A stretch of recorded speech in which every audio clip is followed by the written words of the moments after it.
who has been sponsoring this entire day of talks, particularly looking at Asia and Southeast Asia in this particular case, correct? Right. So thank you for being here.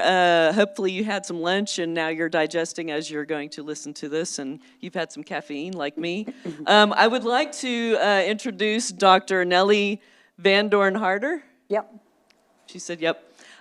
She is a scholar of religion, currently serving as a professor at both Wake Forest University in North Carolina and at the Free University in Amsterdam, Netherlands. And she informed me it is not free as in the cost of it is free, but rather the free in this context stands for liberty. So just so there's no misconceptions about just free university. She grew up in the Netherlands, and she now lives in the U.S. She lived and grew roots in 2 additional countries, Egypt, where she set up a refugee agency and studied the Coptic Orthodox Church, and also Indonesia, where she taught at a seminary and set up a program for interfaith dialogue. Dr. Van Doorn-Harder has authored and edited 10 books and numerous articles, and her work has been recognized and supported by prestigious grants from institutions like the Ford Foundation, Fulbright, the University of Oslo, and the Contending Modernities Project at Notre Dame University. That was a mouthful. Please join me in extending a warm welcome to Dr. Nelly Van Doorn-Harder, who will be presenting her talk on youth culture in Islamic Southeast Asia. So, thank you. Thank you. Do I need a microphone? No, you got one. Oh, I have a microphone. I forgot. Yeah. Well, welcome everybody. Thank you for being here. 2 o'clock in the afternoon is a difficult time. I know when I teach at this time, I need to almost dance and sing to keep the students awake. So thank you so much for being here.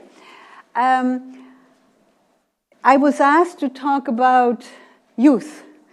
And when I was thinking about the concept of youth in Indonesia, and in particular Muslim youth, I thought, you know, in Indonesia, the concept of youth is very elastic. You have these organizations, these very large Muslim organizations that have branches for youth, and it starts like at 15 to 40. And at 40, some people still hang on for another 10 years, till they're 50, and then maybe graduate up to something else, if not. So basically, when you say youth, there can be quite a stretch in Indonesia. But I thought let me start first with showing you a map. For those of you, who of you knows Indonesia? Raise your hand. I know some of you do. And so for those of you who don't, you know, you see it is very spread out. It's a large archipelago, we say, my country. It consists of many islands. And the main island is where you see Jakarta and those fat letters. That's the island of Java. That is the main and most densely populated island. And then on the left is Sumatra. And you have, to the right, you have what is now called Irian Jaya, what used to be called Papua New Guinea. So it means it's not just very spread out geographically, but it also means it has many, many cultures, many ethnicities, all in one country. So to give you some idea, I thought, let me get out the numbers. First of all, if you talk about youth in Indonesia, then you can see that about 40% is under the age of 42, 40% is up to the age of 54, and then it suddenly drops quite a bit. You know, 55 to 64, 65 and over. So it really is a very young country in many ways. And it is also a country with a lot of upward mobility, economic upward mobility. And you can see the lower middle class is about 40%, and the lower incomes are about 38%. If I had shown you this, let's say 20 years ago, the lower middle class would have been much smaller. Now, you know, new technologies, global trade, international connections have opened up a lot of opportunities for Indonesian young people to get better incomes and to have upward mobility. And the poverty rate is now around, I say 10%, and that is very much, well, if you go to the huge cities like Jakarta, some of us who has been in Jakarta know you have, you know, very posh mansions, and then you have the place where the trash collectors live, and they're incredibly poor. And then, you know, in the countryside, you have people who are very poor, and often the poverty has to do with lack of education. That people, you know, the very few who are left over, who cannot really read or write, or don't have the official papers to actually get an official position. And I might come back to that. So 17,500 islands, about 6,000 inhabited. I have to always look it up because I always forget. I think I've been to 4 of them total. You know, there's so many. And even, you know, among each island, the cultures can be so different. A lot, and then 300 distinct ethnic groups. So this is not even about the sub-ethnic groups. And then the majority, like I said, the center is Java, with the Javanese, the majority of the population. But that is, you know, in Java, you also have the part called Sunda, which is on the east side. So they are 15%, and there's some people call Malay. The Bataks are in Sumatra. And then Madura is also on the island of Java. Am I correct, a colleague from Indonesia? Yeah. And then the Batawis are also on the island of Java. So in this group, you actually only see the Bataks. Those are in Sumatra. The rest is all still in Java, found in Java, on Java. It's an island. 87.2% is Muslim. And the literacy rate, this is very interesting, because I also work in Egypt, where the literacy rate is much lower. Why is the literacy rate so high, 96%? Because President Suharto, who was the president since about 66 till about 98, you know, the transition always takes a bit, so nobody knows exactly when things happen. He was very pro-education for everybody. So everybody at least can read and write. I mean, it's only the 4% who are left over.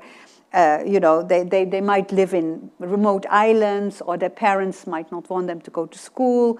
We don't know what the situation are, or they might have struggles, you know, like dyslexia or something, and nobody ever helped them with those. Now, what is very interesting in Indonesia is that the college-age population, as you can see, you saw how large the young people, the younger part of the population is. But now, college-age population is 36% of the college-age population is enrolled in higher education, just like they do college, which is really, again, new, pretty new, something. A phenomenon that started, let's say, in the 1980s, that more and more young people could go to college. So you see how the level of education is slowly going up, the income is slowly going up, and then, oh, sorry, I should have made this smaller, the E of adolescence, that you see that separately, goes behind the C. You knew this, you're all very smart people. I was going to make it smaller, and then I must have forgotten. But anyway, if you think about what's going on, you know, what are the trends in Indonesia right now, right? Because every country has trends, right? These trends can go very fast. Well, the trend, first of all, young people are constantly figuring out how to negotiate the rules, the expectations, the cultural conventions, and the rules can be religious, they can be in the family, they can be cultural. The rules, you know, there's a whole panoply of rules that young people have to abide by and that they have to negotiate. And there is a lot of moral flexibility, as in, for example, I will show you in a minute, like you have literalist or Islamic law-minded youth who are open-minded, something like that, right? So one group doesn't want to mix with anybody who's not of the same opinion and belief as they are, and the others say, no, that's okay. And then dating is morally very flexible. I remember, I used to live in Egypt, where, you know, there's a strict segregation in gender, male, female. And when I went to Indonesia, and I remember once we had to go to a conference, and a lot of students asked me if they could join me. They were all Muslim, and because I had a little minivan, and I drove. And so I picked them up, and there come boys and girls from the same place, and they had slept in the same place. I was in shock. You know, in Egypt, the police would have been there. And I thought, what is this? Well, that's that moral flexibility, okay? So again, you know, they can say, yeah, we had our own room, we locked it, and we don't care. They're on the opposite boys, right? But so again, how much are you on this spectrum of wanting to enforce rules? But this flexibility also creates moral panic. Like, am I doing the right thing? Am I still a good Muslim? Am I going too far?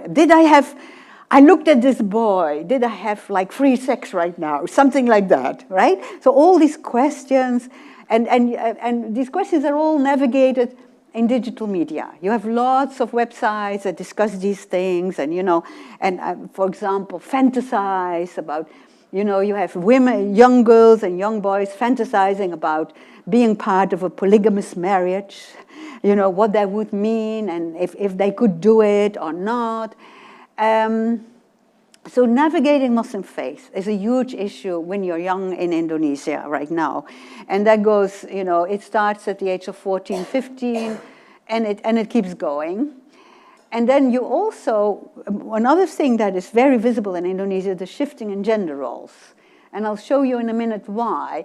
But the point of this is that more and more women become professionally active. More and more women have higher education, and they can, you know, fulfill all kinds of jobs. And often, you know, the woman is the main income. You see that more and more in Indonesia, which also, well, it used to be there, but in this very special context, which I cannot go into now. And then, you know, so young people nowadays in Indonesia expect to have a career, unlike their peers 50 years ago. You never knew where you would end up to, what you were supposed to do.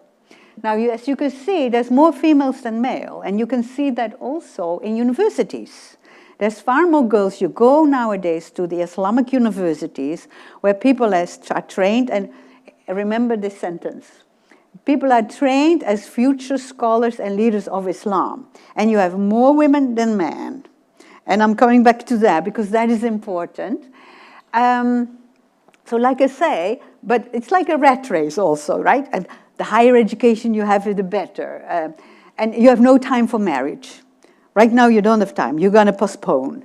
If you're over 25, well, that becomes a problem, as you might know. But, you know, you try to finish your education first. BA, MA, PhD, if possible. You want a career first, and then you might want to think about marriage. And as you can see, you have a dropping birth rate, which is not of concern to the government because they want that, because there was large overpopulation. And two things to remember, I don't know if any of you knows this, but there's two large Muslim organizations that represent a large part of the Indonesian population. The Nahdlatul Ulama, and I'm coming back to them, and the Muhammadiyah. Nahdlatul Ulama is also very, very active in the countryside. Muhammadiyah, traditionally it was more in the town, but now these things are shifting too. Like I say, everything is shifting. So here are some of the versions of being a Muslim you find, a young Muslim, right? You can be Sharia-minded, which means what? You want to maybe entertain the idea of child marriage. Unfortunately, when you're 25, you're no longer a child, so who you would entertain that for? Maybe if I have a daughter, would I force her to marry at 13, 14, something like that? or my sister. You entertain ideas of polygamy. You say that female genital mutilation is prescribed by Islam, which is it is not, but you say it is, so you start to spread that idea. And as a result, more and more babies are being, girl children have undergone the procedure. You like surprise marriage. What does it mean? No dating. Dating is dangerous. So you ask the sheikh to choose your future husband, and you only find out who he is on the day of marriage. And you feel that his high spiritual level is enough to choose the right person for you. Yeah. And lots of fights about halal. Now, I forgot to say something. I forgot to tell you something. I mentioned Suharto, who wanted education for everybody, who was forced out of power in 98, 99. Yeah? And there was a big revolution, and we were both there. In that revolution, lots of mayhem in society. Now, when he stepped down, Indonesia said, we're going to start a new era, we're going to become democratic, we're going to have open elections. Before that, the elections, 97.2% was choosing Suharto, right? Of course, it was all engineered, but that's something else. But the thing is that when everything was thrown open, out of the woodworks came the Islamic, what we would call radicals. Nobody knew where they had been hiding, because Suharto had always locked them up. He didn't want radicals. He felt they were disturbing society. So all of a sudden, they had been, in exile in Malaysia. They had been hiding. They had not shown their true colors. You make the comparison with what we see in America, right? Suddenly those people started to ask for Sharia law. And what does that mean? Nobody quite knows. If you study Sharia law, you know that as every law, it's a living organism and it's flexible. And it is very much applicable to local conditions. And it is applied by local judges. Sharia law is not one set thing, like our laws are not one set body, right? And so they start to fill it in, like I say, maybe child marriage, maybe polygamy, because these things were all forbidden by the government, right? Halal fights, halal, permissible or not permissible. So someone starts to study all the ingredients in the famous instant noodles.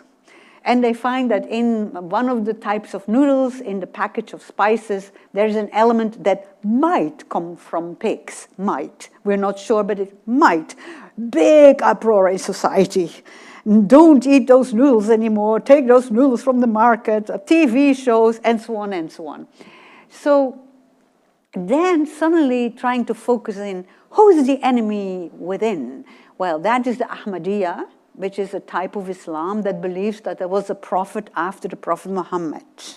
It originated in India, and Ahmadiyya had quite a few communities in Indonesia. They didn't bother anybody. They lived their own lives among themselves, but suddenly there became a problem, so they were being attacked. Many had to flee. Many still live in refugee camps, still today. And then these endless discussions. Can you say Merry Christmas to Christians or not? And of course, the handful of Christians, most Muslims don't know one Christian, never mind. Can I say Merry Christmas? Endless discussions. Fatwa, yes. Fatwa, no. Fatwa, maybe. On and on. So you see, this is what it means. You want to apply Sharia. You want to force the population to do certain things. Another thing was that women had to go around with a guardian. Well, okay, your grandmother goes to the market at 2 a.m. in the morning to be there at 5 a.m. when the market opens and sell things. And suddenly she needs someone to guard her. She's been doing that for 50 years, but now suddenly she needs a guardian. You see what I mean? So you got all these silly things in society, and the newspaper was just blowing up with them. And this was very much in the early 2000s, and and like I say, very much on the internet, all these these debates were playing out. So then you have the sociable Sharia-minded to say, no, I can maybe say, hi, happy Christmas, something like that, from afar, and maybe I'll wait till my daughter's 18, and I don't have to just be with people who only read the Quran the way I do. I can be with other Muslims too. You see what I mean? A little bit more open. For example, how do you know one or the other? Where do they go to the hairdresser? Sharia-minded will go to the hairdresser that has a room in the back with a big clock on it for niqabis only, face veil only. That's in the back. But socially, say, well, there's only women in this salon. I can just go to, a salon as long as it's a Muslim person who cuts my hair, something like that. Now then you have traditional, and that's actually a very large part of the Muslim population and a large part of the youth, right? And they grow basically up in the countryside, because this is something we forget. And that is why I'm saying 60-40, by the way. I'm coming back to that in a minute, in this alphabet soup. What we forget is that a lot of Indonesians still live in the countryside. That's where they grow up. How do they grow up? The parents are most of the time devout. The father is the head of the family. Never mind if the mother makes the income, the father is still the head of the family, and they follow the Muslim rituals, but they also have a ton of local rituals, rituals for the harvest, rituals for birth of a child, on and on. And then you have neo-traditional, that's the next generation, which they come from the countryside, but they have an education. They went to college, or they went to the Islamic university, and they have seen a little bit more from the world, of the world, right? They have been outside wherever we live. I live in Winston-Salem. They've been outside Winston-Salem, right? They've maybe gone to Boston, something like that. So they've seen a bit more of the world, they know that there's more than one way to read the Quranic text. Then you have now the traditional, by the way, is traditionally connected with this Nahdlatul Ulama. And their children often go to the local Quran schools that are all over Indonesia, where they learn to memorize the Quran, and they learn the tradition, and they learn the interpretation of the Quran, and they become steeped in religion. And then the reformists, they were the people that were connected to the Muhammadiyah. They say, well, we need also become engineers, math teachers, like you are, right? We need to do other sciences, not just Islam, not just religion. And that is connected with the Muhammadiyah, but they also could be very strict, or they could become more open, and then we call them, but all these labels, Indonesians are constantly debating these labels because nobody can agree on them. It's just to give you an idea, the huge spectrum, like we have in America, right? Someone might say, I am a Christian. What does it even mean? How are you a Christian? What does it mean? The same in Indonesia. And so then you have a big difference between state and religious schools. And it is often from the state schools that the most radical-minded students come. Why? Because they often are not trained in the Quran schools, so they don't really know the Quran well. So they can find friends or teachers who can tell them anything, right? Who can have interpretations that are way out of line with the general interpretation, and that is what they believe. And like I say, rural versus urban, high versus low education, religious versus non-religious. What do I mean by that? There's also a lot of people who belong to the first two categories who say, I became this way because my parents are not religious enough. I mean, they were too, local, too rural, too much into the local whatever, rituals or things like that, and they feel they need to be better, more precise, apply the text better. So all this, like I say, it fights out, it plays out in the media, and you have lots of romance lit. You go to there's a big chain of bookstores in Indonesia, Gramedia. You go to Gramedia, walls and walls of romance literature. from the view of how to be a perfect Islamic youth. Like, Romance literature about being in a polygamous marriage, Romans about being married early, about coming face to face with an Ahmadi. Every possible scenario is worked out in that kind of literature.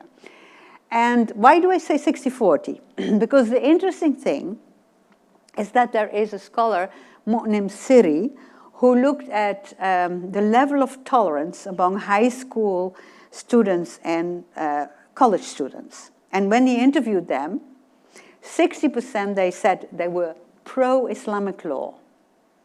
But the question is, what do they mean with that? Do they mean the Sharia-minded form, or the way Islamic law is mostly applied, which means the personal status law? What does Islamic law normally regulate is marriage, divorce, child custody, and inheritance. That is normally, like, you have, is it Oklahoma that has a law against Islamic law? I mean, the Muslims in Oklahoma, that's what they mean with Islamic law, right? And so 60% said, we are pro-Islamic law, but they didn't define what they meant with that. It's just like, maybe I want to marry according to the Islamic law. Could be anything. 40% said, I am pro the national system, which is called Panchasila, which is based on 5 principles. And the principles are, that you believe there is one God and that there is more than one religion that's acceptable.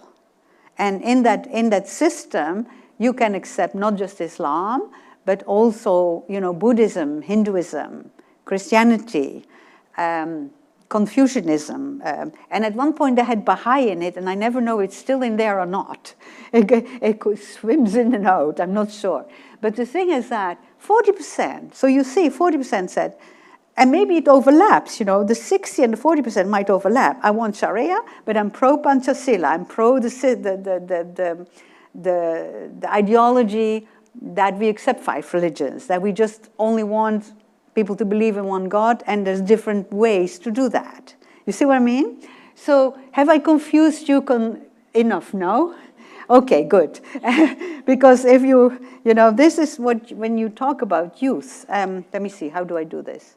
Enter.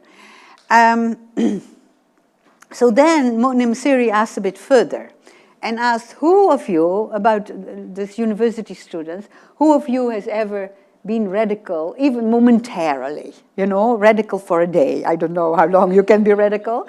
Do something radical, right?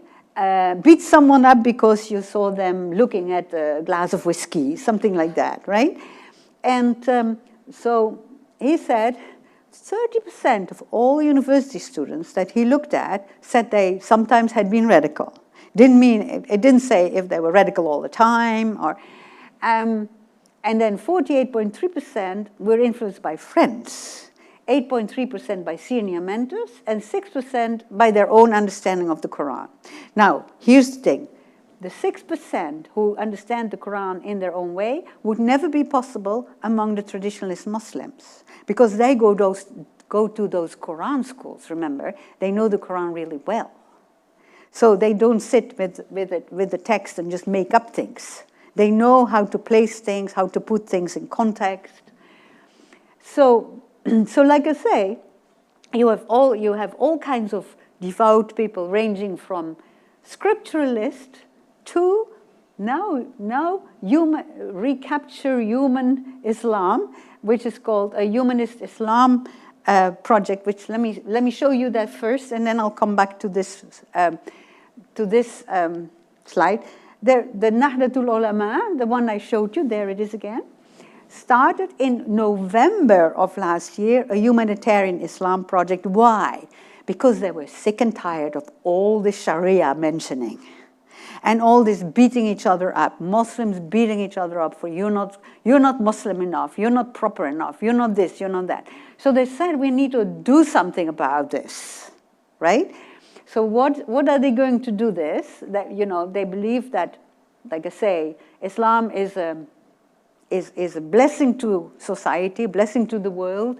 And so it emphasizes, like I said, universal love and compassion. By the way, the one who's the main spokesperson for the Nahdlatul Ulama is an American married to an Indonesian. He's the American member of the Nahdlatul Ulama.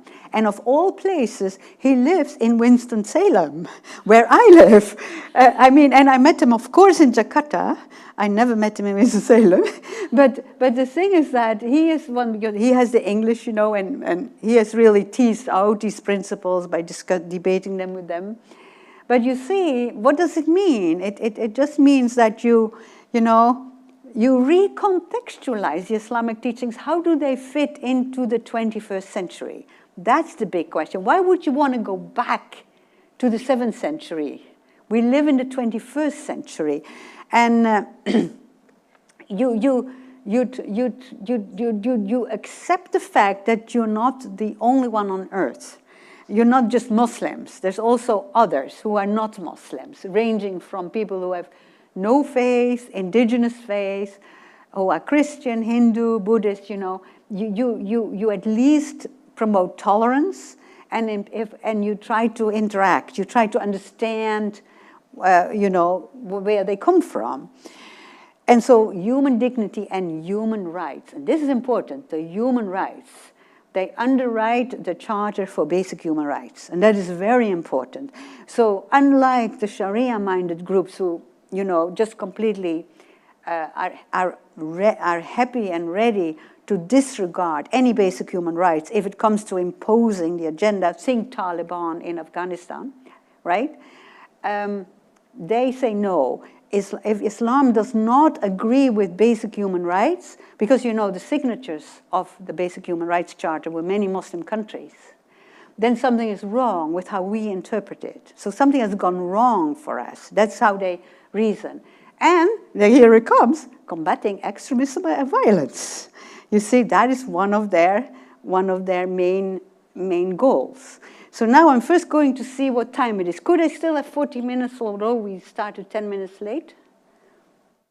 Because then I have 10 minutes left. 9, actually. Okay. So now, first back. So see, what you now get also, so on the one hand, you get these scripturalist groups, but you get, of course, action calls up reaction. So you have a group called Laki-Laki Baru, which is new man. And they want to be sensitive men. They want to have, they want to create better religions with women, with their sisters, with their mothers, with their wives. And so they had this whole post about how to have a meaningful Valentine's Day celebration, which by itself says something, because the scripturalist thinks that Valentine's Day is haram, is forbidden, right? And then you have Kupi, and I'm coming back to that in a minute, but these are the women fighting back. Kupi stands for the Congress for Women Religious Scholars and Leaders. I don't know who of you knows the word ulama. Ulama means someone who belongs to the ulama, has the authority to teach Islamic text and has the authority to, for example, issue fatwas. Ulama were always men until the year 2017, when these women held the first congress ever in the world of female ulama, female scholars of religion. And I thought I'll show you these two groups that are, like I say, they are in this line of humanitarian Islam, and they try to fight back. And so here is the alliance of the new man. See, this was one of their Valentine's Day. This was the logo on their website. Love is love. And, it sounds better in English than it sounds in Indonesia, right? What would you say in Indonesia? Cintu itu cinta. Love is love sounds better. So see, this is, and they are growing. That's the people who keep an eye on this.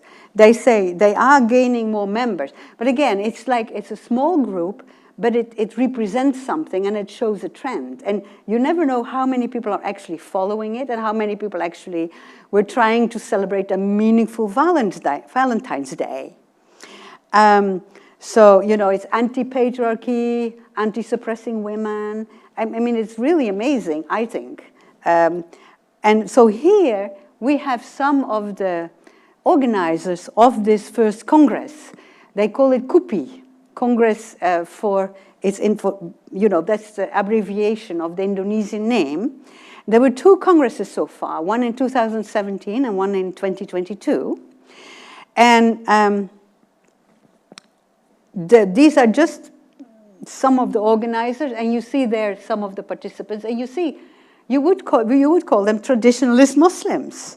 They are very traditional. They come from, like this man, he is a very famous scholar, he's called Kiai Hussein Muhammad.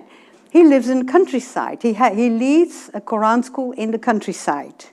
But he's the motor behind this, with the women. I mean, they work together. And so the first Congress had over 500 female religious scholars. And then they were, like I said, they were joined by people teaching religion, people teaching Islam, judges, activists for women's rights, legal experts, members of fatwa boards, Muslim feminists. They were joined by several people from outside, Pakistan, India, different countries from Africa, Middle East. And then the second Congress was even bigger, and more guests. And, sorry, I need to take a sip of water. So what does this Congress mean? It says actually it has become a movement. And again, it's a movement which started as a reaction against these extremist voices. It said we cannot tolerate this because when you have radical voices, who do they harm first? Women. Women and girls. We have to fight back. And the thing is, they have the knowledge to fight back. They can interpret the Quran and see by themselves what does this mean in the Quran. So they consist of many groups, and they have different approaches, different layers, so to speak, of you know, applying their message, getting their message out, applying their way of interpreting the Quran. And they have priorities. These priorities are based on many meetings. They have, for example, the first Congress and the second, there was 5 years in between. During these 5 years, every so many months there was a major conference discussing the priorities. You mean, these priorities are not based on like someone just putting it in AI and getting them. It was, yeah, right? What is it that Indonesia needs? Environmental pollution, number 1. Women's leadership. If we do not accept women's leadership, then we cannot accept anything that women do. Although they do so much, and we pretend it doesn't happen, like these traditionalists from the countryside, many times the woman is the main income, yet it's as if it doesn't happen. We need to address this forced and underage marriage. Why? Because research shows that the majority of these types of unions ends in divorce. And that means that you have all these children who are without a father, and there's something else. First, often an underage marriage, the girl becomes part of a polygamous or polygynous marriage.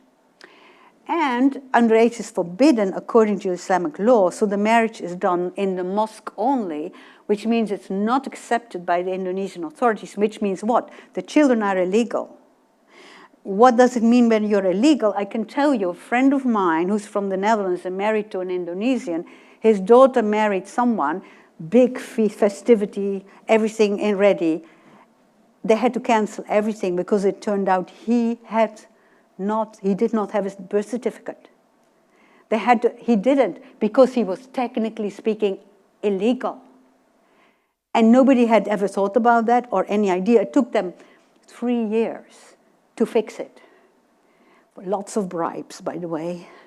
And so you see, it has very far-reaching consequences if you are the child of such a union. And when you are the wife who becomes, divorced, and you had to drop out of school, you have no skill, how do you get an income, right? And then I said, the other priority is domestic violence. Domestic violence is rampant. It's unrecognized. We have to highlight that. And female genital mutilation, which actually never was a real issue in Indonesia. If it was practiced, it was symbolic. It was a big ceremony with, a lot of smoke and mirrors, pretending to circumcise the girl. But now it has become medicalized. People go to a clinic. And so and it's not Islamic. It's right. It's you go to Egypt. The Christians of Egypt, in the traditional Christians of Egypt, practice the same. There have been pharaonic mummies found that the women were circumcised. So these were in the last meeting their priorities. And then they issued fatwas. And they said, we are a woman group issuing fatwas, which, like I said, for the beginning of Islam never happened, was not allowed. Women were not allowed to issue fatwas, non-binding legal advices. They say, well, we are women, we have to make sure that we are being heard. So they would invite government officials and say, can you make sure this becomes a law? And that's what happened. The government has actually created laws based on these advices or fatwas to take it as a next step. Well, when you create a law in such a large country, doesn't mean that everybody accepts it and follows it, but that doesn't matter. That does not matter. It's in the books, and you try to teach people that certain things are not allowed. Even if they happen culturally at the grassroots, you still can try to say, you can't do this. Right? Okay, now I'm going to check my time again. My time is up, but I wanted to show you this because, again, this group is very much connected to the universal human rights, these women, universal human rights of women. That is what they focus on. And I will stop here, but this is how they started their conference. 6 people on stage, and this is, they held a Quran, they held a collection of the tradition that holds all the actions and the sayings of the Prophet, peace be upon him, and all the actions and sayings of companions and the first 4 caliphs. And then the Kitab Kuning, which is technically means books that are yellow. These are the traditional books of Islamic interpretation that date from like the 11th, 12th century, and that are still being studied till today, especially in the Quran schools. But they also held the Indonesian constitution that accepts these 5 pillars. There's one God and different religions, and there's democracy and equality. They held a plant and a handful of earth to convey their concern for the planet. So the concern was sources of Islamic law, Indonesian nation, and the planet. And how can you interpret the Quran in such a way that it aligns, that it serves the people, that it serves the needs of the people, that it serves the needs of women in the 21st century, and that it aligns with the basic human rights and respect for every creature created by God. Thank you.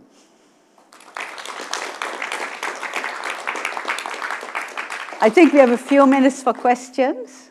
Does anybody have a question? So I was just curious where these women were primarily located, because of all of the islands and rural to urban to, were they primarily from the well-inhabited islands, or was it a combination across of these women? They're from everywhere. But what binds them is that they have been educated first in the Quran schools.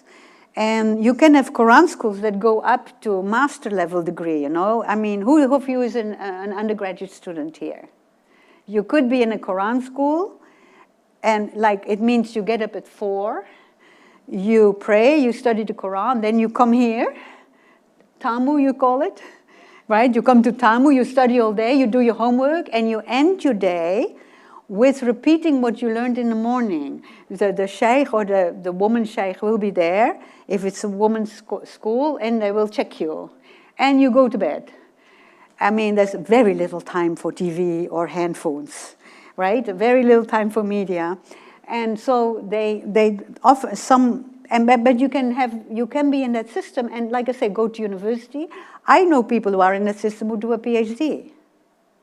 So it's in a way, it's like as if you live in a monastery, if you would take our context, right, if you were a Catholic, and you do studies. And so most of them come from that background, and they have Islamic universities, they have Islamic university degrees. But, for example, the last workshop that I attended from one of them was for midwives. It was for midwives because it was about female genital mutilation. And so there were the religious scholars, male and female, and then the midwives. And they wanted to hear from the midwives, how is that in practice for you? And the midwife said, well, we don't, nobody says at midwife school midwifery school that we have to do this, but the parents want it. And so there was this long discussion, what should we do then? What should we do not to harm the baby? And what steps can we take? So basically, what they did then is they gave the midwives religious tools, parts of the Quran that they could quote to the parents and say, look, this is in the Quran, you don't need to do this. This is in the tradition, you don't need to do this. So you see, they try to convey these messages to many parts of the population, and they seem less popular than the more radical voices, because I think radical voices always, what do you call it, over-scream? Give me a good word in English. Always get over the rest of us, right? Or I assume now that none of you is radical. I should not assume that. But the thing is that maybe you are and you feel very insulted. I call you that. But the thing is that you have, why? Why are the radical media so much more, present? Because they're easy. They're easy. You do not need to know the Quran very well. You do not need to know the tradition very well. It's, again, the same with Christianity. Do you want to go and study the Christian philosophers first and then say something? Or do you read the Bible and just say this or that, right? It's very much similar. So it seems so much easier. And it leaves a lot open to your own imagination. Remember what I showed you, 6% of the students had radicalized based on their own reading of the Quran. Their own reading, they had that from somewhere. So this is, they can come from all over Indonesia. Often they have ended up on Java, because the first 2 conferences were in Java. But these organizations I showed you, the NU, the Nahdlatul Ulama, and the Muhammadiyah, they have branches all over Indonesia. In all the islands, they have many branches and presence. The only one that has the least is Bali, because that is predominantly Buddhist. No, not Buddhist, Hindu, sorry, forgive me. That is because the Hindus after Java became more Islamic. The Hindus from Java moved to Bali, and so Bali is really the Hindu island, and there is Muslim organization presence, but they can't do very much. That used to be the case when I visited them last. Maybe things have changed. So is that an answer to your question? Yeah.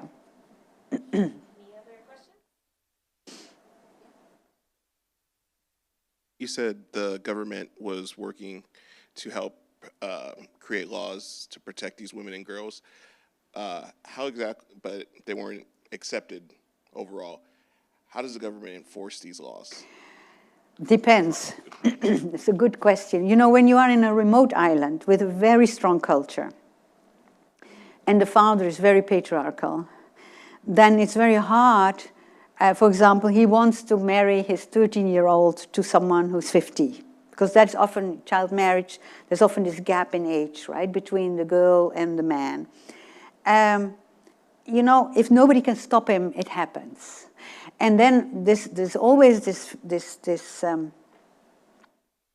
friction. This is the law of the land and the law of the government. This is what Islam teaches us according to our interpretation. I mean, according to Islam, there is no minimum marriage age. And that is technically, you know, the rule.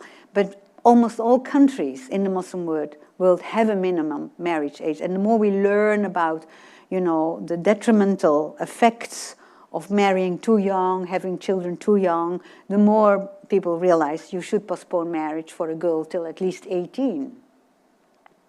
But technically speaking, if someone insists, I only follow it's not even the Quran, it's a tradition, then, you know, you almost cannot argue with that. If they say, I'm a devout Muslim, this is all I want to follow.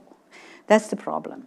So it's really a battle between the law of the land and religion. And the law of the land is very much based on, you know, universal human rights, things that benefit the nation. Because it doesn't benefit the nation if girls drop out of school.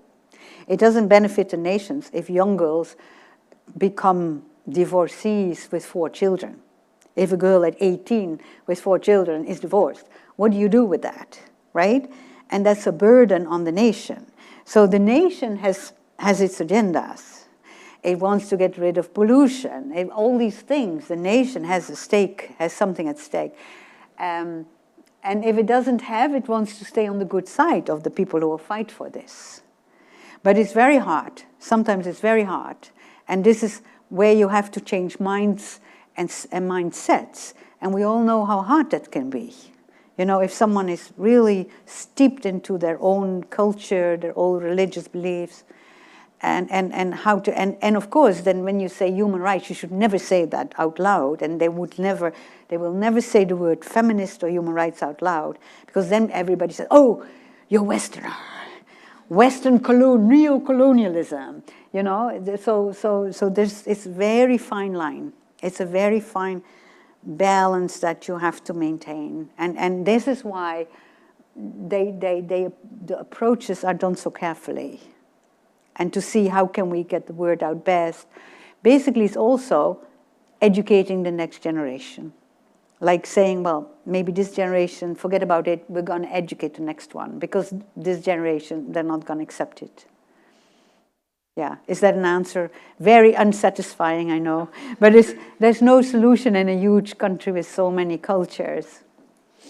I think we're out of time, so if we can all thank Well, thank you our all. speaker. Thank you. That was fascinating. I could ask you like 10 more questions, but yeah. Thanks for coming, y'all. So I do this off.